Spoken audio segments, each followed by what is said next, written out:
ನಮಸ್ಕಾರ ಸ್ನೇಹಿತರೆ, ವಿಶ್ವ ನಾಗರಿಕತೆಗಳ ವಿಚಾರದಲ್ಲಿ ನಾವು ಇಂದು ಚೀನಾ ನಾಗರಿಕತೆಯ ಬಗ್ಗೆ ತಿಳಿದುಕೊಳ್ಳೋಣ. ಈ ಹಿಂದಿನ ವಿಡಿಯೋದಲ್ಲಿ ನಾವು ಮೆಸೊಪೊಟೋಮಿಯಾ, ಈಜಿಪ್ಟ್ ಮತ್ತು ಸಿಂಧೂ ನಾಗರಿಕತೆಯ ಬಗ್ಗೆ ತಿಳಿದುಕೊಂಡಿದ್ದೇವೆ.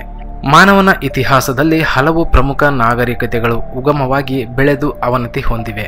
ಇನ್ನು ಕೆಲ ನಾಗರಿಕತೆಗಳು ಕಾಲ ಕಳೆದಂತೆ ತಮ್ಮ ಪುರಾತನ ನಾಗರಿಕತೆಯ ಮೌಲ್ಯಗಳನ್ನು ಕಾಪಾಡಿಕೊಂಡಿವೆ. ಹಾಗೆಯೇ ಈ ಪುರಾತನ ನಾಗರಿಕತೆಯ ಜನ ಜಗತ್ತಿನಲ್ಲಿರುವ ಮೌಲ್ಯಾಧಾರಿತ ತಂತ್ರಜ್ಞಾನ, ಸಮಾಜ ವ್ಯವಸ್ಥೆ ಮತ್ತು ಆರ್ಥಿಕತೆಯ ವಿಚಾರಗಳನ್ನು ಬಳಸಿಕೊಂಡು ತಮ್ಮ ದೇಶಗಳಲ್ಲಿ ದೊಡ್ಡ ಮಟ್ಟದ ಬದಲಾವಣೆಗಳನ್ನು ಕಂಡುಕೊಂಡಿದ್ದಾರೆ. ಹೀಗೆ ಭಾಷೆ, ನೆಲ, ಜಲ ವಿಚಾರದಲ್ಲಿ ಅಸ್ತಿತ್ವ ಉಳಿಸಿಕೊಂಡ ಚೀನಾ ನಾಗರಿಕತೆ ಹುವಾಂಗ್ ಹೋ ಮತ್ತು ಯಾಂಗ್ಝಿ ನದಿಗಳ ದಡದಲ್ಲಿ ಹುಟ್ಟಿಕೊಂಡಿತ್ತು. ಈ ಹುವಾಂಗ್ ಹೋ ನದಿಗೆ ಹಳದಿ ನದಿ ಎಂದು ಕೂಡ ಕರೆಯಲಾಗುತ್ತದೆ.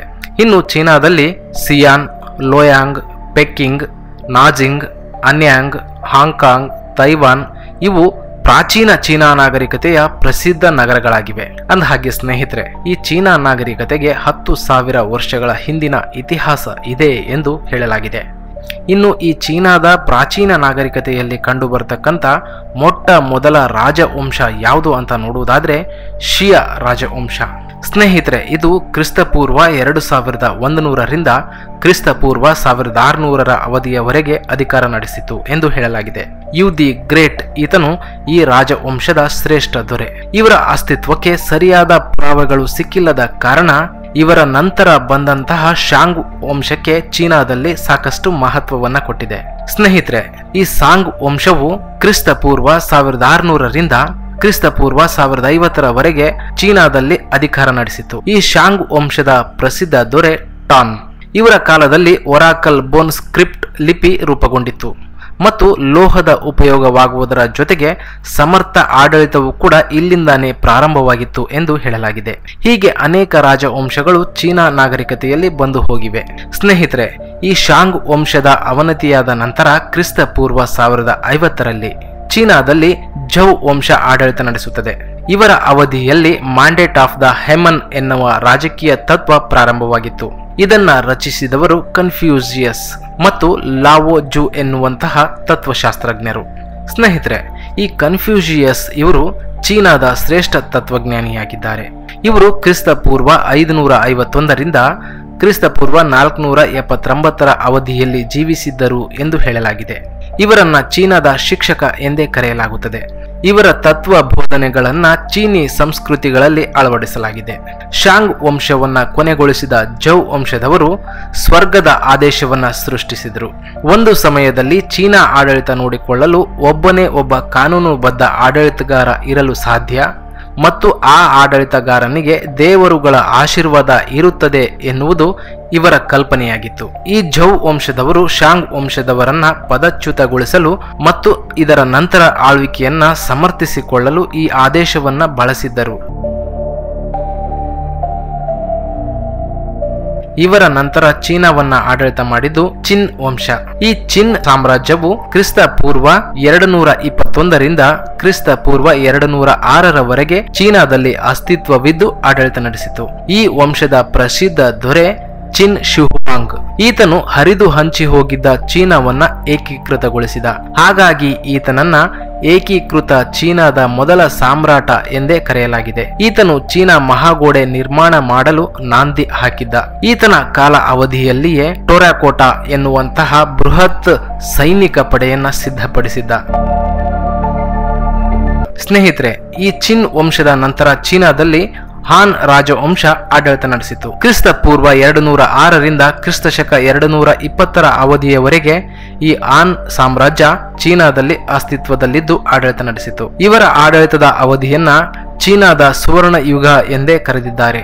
ಅಂದಹಾಗೆ ಕ್ರಿಸ್ತಶಕ 105ರಲ್ಲಿ ಕೈಲೂನ್ ಎನ್ನುವಂತಹ ವ್ಯಕ್ತಿ ಚೀನಾದಲ್ಲಿ ಬರವಣಿಗೆಗೆ ಬೇಕಾದ ಪೇಪರ್ ಅಥವಾ ಕಾಗದವನ್ನ ಕಂಡುಹಿಡಿಯುತ್ತಾನೆ. ಹಾಗೆಯೇ ಚೀನಾದಲ್ಲಿ ಅತಿ ಹೆಚ್ಚು ಪ್ರಮಾಣದಲ್ಲಿ ರೇಷ್ಮೆಯನ್ನ ಬೆಳೆಯುತ್ತಿರುತ್ತಾರೆ. ಈ ಎಲ್ಲ ವಸ್ತುಗಳನ್ನ ರಫ್ತು ಮಾಡಲು ಚೀನಾದವರು ಮಧ್ಯಪ್ರಾಚ್ಯ ಮತ್ತು ಯುರೋಪ್ ಖಂಡಗಳ ಜೊತೆಗೆ ವ್ಯಾಪಾರ ಒಪ್ಪಂದ ಮಾಡಿಕೊಂಡಿರುತ್ತಾರೆ. ಈ ಎಲ್ಲ ವಸ್ತುಗಳನ್ನ ರಫ್ತು ಮಾಡಲು ಚೀನಿಯರು ರಸ್ತೆಯನ್ನು ಕೂಡ ನಿರ್ಮಾಣ ಮಾಡಿರುತ್ತಾರೆ. ಈ ರಸ್ತೆಯ ಮೂಲಕ ಚೀನಿಯರು ರೇಷ್ಮೆ, ಕಾಗದ ಇನ್ನಿತರೆ ಅನೇಕ ಪದಾರ್ಥಗಳನ್ನ ಯುರೋಪ್ ಮತ್ತು ಬೇರೆ ದೇಶಗಳಿಗೆ ವ್ಯಾಪಾರ ಮಾಡ್ತಾರೆ. ಆದರೆ ಚೀನಿಯರು ಅತಿ ಹೆಚ್ಚು ಪ್ರಮಾಣದಲ್ಲಿ ಇದೇ ರಸ್ತೆ ಮಾರ್ಗವಾಗಿಯೇ ರೇಷ್ಮೆಯನ್ನ ಮಾರಾಟ ಮಾಡುತ್ತಿರುತ್ತಾರೆ. ಹಾಗಾಗಿ ಈ ರಸ್ತೆಗೆ ಸಿಲ್ಕ್ ರೋಡ್ ಎಂದೇ ಕರೆಯಲಾಗಿದೆ. ಮುಂದೆ ಇದೇ ರಸ್ತೆ ಮೂಲಕವೇ ಹಣ್ಣು, ದವಸ ಧಾನ್ಯ, ಚರ್ಮ ಅನೇಕ ವಸ್ತುಗಳನ್ನ ಬೇರೆ ಬೇರೆ ದೇಶಗಳಿಗೆ ಈ ಚೀನಿಯರು ವ್ಯಾಪಾರ ಮಾಡುತ್ತಾರೆ. ಇವರ ಕಾಲದ ಅವಧಿಯಲ್ಲಿ ಶಿಕ್ಷಣ ಮತ್ತು ಕಾನೂನು ಸುಧಾರಣೆಯಾಗುತ್ತದೆ. ಕಾರಣ ಇವರ ಈ ಯುಗವನ್ನ ಚೀನಾದಲ್ಲಿ ಹಾನ್ ನಾಗರಿಕತೆ ಎಂದೇ ಕರೆಯಲಾಗಿದೆ. ಹಾನ್ ನಾಗರಿಕತೆ ಎಂದರೆ ಚೀನಿಯರಿಗೆ ಈಗಲೂ ಕೂಡ ಸಾಕಷ್ಟು ಗೌರವ ಇದೆ. ಅಂದಹಾಗೆ ಇವರ ನಂತರ ಕ್ರಿಸ್ತ ಶಕ 618ರಿಂದ ಕ್ರಿಸ್ತ ಶಕ 907ರವರೆಗೆ ಚೀನಾದಲ್ಲಿ ತಾಂಗ್ ವಂಶ ಆಡಳಿತ ನಡೆಸುತ್ತದೆ. ಇದು ಚೀನಾದಲ್ಲಿ ಸಾಂಸ್ಕೃತಿಕ ಮತ್ತು ಬೌದ್ಧ ಧರ್ಮದ ಬಗ್ಗೆ ಹೆಚ್ಚು ಪ್ರೋತ್ಸಾಹ ನೀಡುತ್ತದೆ. ಇವರ ಅವಧಿಯಲ್ಲಿಯೇ ಹುಯೆನ್ಸಾಂಗ್ ಭಾರತದ ಪ್ರವಾಸ ಕೈಗೊಂಡಿರುತ್ತಾರೆ. ಕ್ರಿಸ್ತ ಶಕ 602ರಿಂದ 664ರ ಅವಧಿಯವರೆಗೆ ಜೀವನ ನಡೆಸಿದ ಹುಯೆನ್ಸಾಂಗ್ ಚೀನಾದ ಬೌದ್ಧ ಸನ್ಯಾಸಿ, ತತ್ವಜ್ಞಾನಿ, ಪ್ರವಾಸಿಯೂ ಕೂಡ ಆಗಿದ್ದನು. ಈತ ಕ್ರಿಸ್ತ ಶಕ 627ರಲ್ಲಿ ಚೀನಾದಿಂದ ಪಯಣ ಹೊರಟು ಕ್ರಿಸ್ತ ಶಕ 630ರಲ್ಲಿ ಭಾರತಕ್ಕೆ ಬಂದಿರ್ತಾನೆ. ಸುಮಾರು 16 ವರ್ಷಗಳ ಕಾಲ ಭಾರತದಲ್ಲಿಯೇ ವಾಸ್ತವ್ಯವಿದ್ದ ಈ ಹುಯೆನ್ಸಾಂಗ್ ವಿವಿಧ ಬೌದ್ಧ ಧರ್ಮ ಕೇಂದ್ರಗಳಿಗೆ ಭೇಟಿ ನೀಡಿ ಅಧ್ಯಯನ ಮಾಡಿ ವಿಶೇಷವಾಗಿ ನಲಂದ ಮಹಾವಿದ್ಯಾಲಯದಲ್ಲಿ ವಿದ್ಯಾಭ್ಯಾಸ ಮಾಡಿರ್ತಾರೆ. ಹುಯೆನ್ಸಾಂಗ್ ರಚಿಸಿದ ಪ್ರಮುಖ ಗ್ರಂಥ ಸಿಯು ಕಿ, ರೆಕಾರ್ಡ್ ಆಫ್ ವೆಸ್ಟರ್ನ್ ರಿಲಿಜನ್. ಈ ಕೃತಿಯು 7ನೇ ಶತಮಾನದಲ್ಲಿ ಹುಯೆನ್ಸಾಂಗ್ ಅವರ ಭಾರತ ಯಾತ್ರೆಯ ವಿವರಗಳನ್ನ ಒಳಗೊಂಡಿದೆ. ಈ ಕೃತಿಯು ಬೌದ್ಧ ಧರ್ಮ ವಿಸ್ತರಣೆಯಲ್ಲಿ ಬಹಳಷ್ಟು ಪ್ರಭಾವವನ್ನ ಬೀರಿತು. ಭಾರತದ ಇತಿಹಾಸ ಅಧ್ಯಯನಕ್ಕೆ ಸಾಕಷ್ಟು ಮಾಹಿತಿಯನ್ನ ನೀಡುತ್ತದೆ ಮತ್ತು ಅಧಿಕೃತ ಚೀನಾದ ಅತಿ ಪ್ರಾಚೀನ ಗ್ರಂಥಗಳಲ್ಲಿ ಈ ಸಿಯು ಕಿ ಗ್ರಂಥವು ಕೂಡ ಒಂದಾಗಿದೆ. ಸ್ನೇಹಿತರೆ, ತಾಂಗ್ ರಾಜವಂಶದ ಬಳಿಕ ಕ್ರಿಸ್ತ ಶಕ 960ರಿಂದ ಕ್ರಿಸ್ತ ಶಕ 279ರವರೆಗೆ ಚೀನಾದಲ್ಲಿ ಸಾಂಗ್ ವಂಶ ಆಡಳಿತ ನಡೆಸಿರುತ್ತದೆ. ಇವರ ಅವಧಿಯಲ್ಲಿ ಗನ್ ಪೌಡರ್ ಅನ್ನ ಆವಿಷ್ಕಾರ ಮಾಡಲಾಗುತ್ತದೆ. ಇದನ್ನ ಯುರೋಪ್ ಮತ್ತು ಮಧ್ಯಪ್ರಾಚ್ಯ ರಾಷ್ಟ್ರಗಳೊಂದಿಗೆ ವ್ಯಾಪಾರ ವಿನಿಮಯ ಮಾಡಿಕೊಳ್ಳಲಾಗುತ್ತದೆ. ಇವರ ಕಾಲದಲ್ಲಿಯೇ ಮುದ್ರಣ ತಂತ್ರಜ್ಞಾನ, ಕಾಗದದ ನಾಣ್ಯ ಮತ್ತು ಆಯುಧಗಳನ್ನ ಅತ್ಯಂತ ವಿಭಿನ್ನವಾಗಿ ಆವಿಷ್ಕಾರ ಮಾಡಲಾಗುತ್ತದೆ. ಇವರ ಕಾಲದಲ್ಲಿಯೇ ಸಾಕಷ್ಟು ತಂತ್ರಜ್ಞಾನವೂ ಕೂಡ ಅಭಿವೃದ್ಧಿಯಾಗಿತ್ತು. ಇವರ ನಂತರ ಚೀನಾದಲ್ಲಿ ಅಧಿಕಾರ ವಹಿಸಿಕೊಂಡಿದ್ದೇ ಯುವಾನ್ ರಾಜವಂಶ ಅಥವಾ ಯುವಾನ್ ಸಾಮ್ರಾಜ್ಯ. ಸ್ನೇಹಿತರೆ, ಕ್ರಿಸ್ತ ಶಕ 1271ರಿಂದ ಕ್ರಿಸ್ತ ಶಕ 1368ರವರೆಗೆ ಚೀನಾದಲ್ಲಿ ಯುವಾನ್ ಸಾಮ್ರಾಜ್ಯ ಆಡಳಿತ ನಡೆಸಿತು. ಈ ಸಾಮ್ರಾಜ್ಯದ ಶ್ರೇಷ್ಠ ದೊರೆ ಮಂಗೋಲಿಯಾ ಸಾಮ್ರಾಜ್ಯದ ಸಂಸ್ಥಾಪಕರಾಗಿರ್ತಕ್ಕಂಥ ಜಂಗಿಸ್ ಖಾನ್ ಇವರ ಮೊಮ್ಮಗ ಕುಬ್ಲಾಯ್ ಖಾನ್. ಈತ ಚೀನಾವನ್ನ ಆಳಿದ ಮೊಟ್ಟ ಮೊದಲ ಅನ್ಯ ದೇಶ ಸಾಮ್ರಾಟ.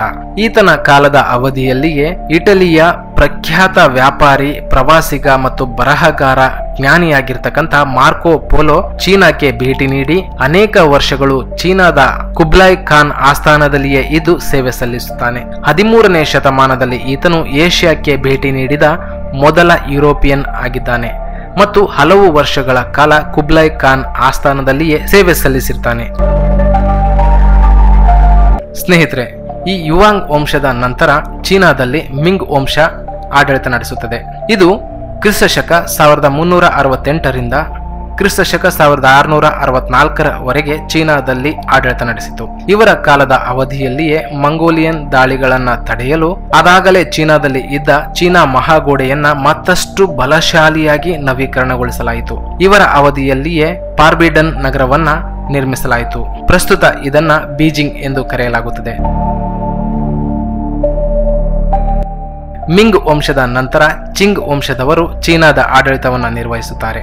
ಇವರು ಕ್ರಿಸ್ತ ಶಕ 1644ರಿಂದ ಕ್ರಿಸ್ತ ಶಕ 1912ರವರೆಗೆ ಚೀನಾದಲ್ಲಿ ಆಡಳಿತವನ್ನು ನಿರ್ವಹಿಸುತ್ತಾರೆ. ಇದು ಚೀನಾವನ್ನ ಆಡಿದ ಕೊನೆಯ ರಾಜವಂಶವಾಗಿದೆ. ಇವರು 1911ರಲ್ಲಿ ಚೀನಾದಲ್ಲಾದಂತಹ ಮಹಾಕ್ರಾಂತಿಯ ಪರಿಣಾಮದಿಂದಾಗಿ ತಮ್ಮ ಸಾಮ್ರಾಜ್ಯದ ಅವನತಿಯನ್ನ ಕಾಣ್ತಾರೆ. ಸ್ನೇಹಿತರೆ, 1912ರಲ್ಲಿ ಚೀನಾ ದೇಶವು ಗಣರಾಜ್ಯವಾಗುತ್ತದೆ. ಹೀಗೆ ಈ ಚೀನಾದ ಇತಿಹಾಸ ಅತಿ ಹೆಚ್ಚು ಪ್ರಾಮುಖ್ಯತೆಯನ್ನ ಪಡೆದು ಗೋಚರಿಸುವುದು ಕೂಡ ಸಾಮಾನ್ಯ ಶಕದ ನಂತರ, ಅದು ಕೂಡ ಬೌದ್ಧ ಧರ್ಮದ ಉಚ್ಛ್ರಾಯ ಸ್ಥಿತಿಯ ಕಾಲದಲ್ಲಿ. ಚೀನಾದ ಅಧಿಕೃತ ಭಾಷೆ ಮಾಂಡರಿನ್ ಚೈನೀಸ್ ಆಗಿದ್ದು, ಇದು 1912ರಲ್ಲಿ ಚೀನಾ ಗಣರಾಜ್ಯ ಸ್ಥಾಪನೆಯ ನಂತರ ಅಧಿಕೃತ ಭಾಷೆ ಎಂದು ರೂಪುಗೊಂಡಿತು. ಈ ಭಾಷೆ ಕ್ರಿಸ್ತಪೂರ್ವ 206ರಿಂದ ಕ್ರಿಸ್ತಶಕ 220ರ ಕಾಲದಲ್ಲಿಯೇ ವಿಕಸನಗೊಂಡು ಪ್ರಾಚೀನ ಚೀನಿ ಲಿಪಿಯಿಂದ ಆಧುನಿಕ ಪದ್ಧತಿಗೆ ಮಾರ್ಪಾಡಾಗಿತ್ತು ಎಂದು ಹೇಳಲಾಗಿದೆ. ಇನ್ನು ಚೀನಾ ನಾಗರಿಕತೆಯ ಪ್ರಭಾವದಿಂದಾಗಿ ಜಪಾನ್, ಕೊರಿಯಾ, ವಿಯೆಟ್ನಾಂ ಸೇರಿದಂತೆ ಹಲವಾರು ದೇಶಗಳು ಚೀನಾದ ಆಡಳಿತ ಕನ್ಫ್ಯೂಷಿಯನಿಸಂ ತತ್ವವನ್ನ ಮತ್ತು ಬೌದ್ಧ ಧರ್ಮವನ್ನ ಅನುಸರಿಸಿದವು. ಸ್ನೇಹಿತರೆ, ಈ ಎಲ್ಲಾ ಮಾಹಿತಿಗಳು ಚೀನಾದ ನಾಗರಿಕತೆ ಮತ್ತು ಚೀನಾ ಸಾಮ್ರಾಜ್ಯ ಇತಿಹಾಸವಾಗಿದೆ. ಈ ಮಾಹಿತಿ ಇಷ್ಟವಾಗಿದ್ದರೆ ನಿಮ್ಮ ಸ್ನೇಹಿತರಿಗೂ ಕೂಡ ಶೇರ್ ಮಾಡಿ. ಧನ್ಯವಾದಗಳು.